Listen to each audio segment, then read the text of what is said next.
एक सेठ से लक्ष्मी जी रूठ गई। जाते हुए बोली, मैं यहां से जा रही हूं, अब मेरी जगह नुकसान आएगा, तैयार रहना, और अगर तुम जाते जाते मुझसे कुछ मांगना चाहते हो तो बोलो।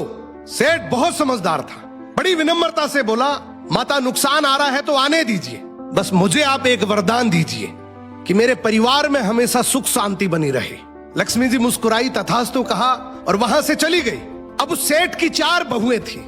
कुछ दिनों बाद सबसे छोटी बहू खिचड़ी बना रही थी। उसने खिचड़ी में नमक डाला और अपने काम में व्यस्त हो गई।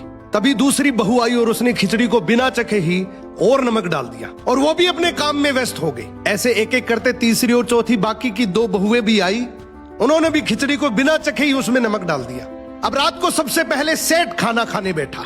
जैसे ही उसने खिचड़ी का 1 चम्मच लिया, उसे महसूस हो गया कि इसमें बहुत ज्यादा नमक है और सेठ जी तुरंत समझ गए कि नुकसान आ चुका है।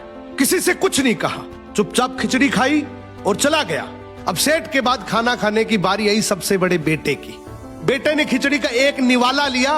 उसने परिवार वालों से पूछा, पिताजी ने खाना खा लिया? उन्होंने कुछ कहा? तो बाकी सबने जवाब दिया, हाँ पिताजी ने तो खाना खा लिया, लेकिन किसी से कुछ नहीं कहा। तो बड़े बेटे ने भी चुपचाप खिचड़ी खाई और चला गया।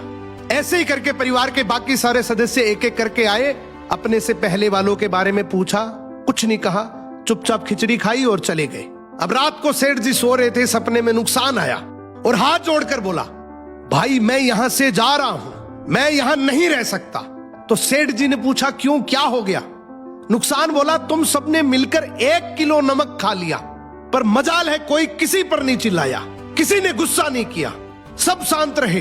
अब जिस परिवार में इतनी सुख शांति हो, आपस में इतना प्यार हो, वहां पर मैं नहीं रह सकता। निष्कर्ष कि जिंदगी है तो उतार चढ़ाव, दुख सुख, फायदा नुकसान सब चलता रहेगा, लेकिन जिस परिवार में आपस में लोगों में प्यार है, सुख शांति है, छोटे में आदर, बड़े में बड़प्पन है, उस परिवार का कोई नुकसान, कोई आपदा कुछ नहीं बिगाड़ सकती।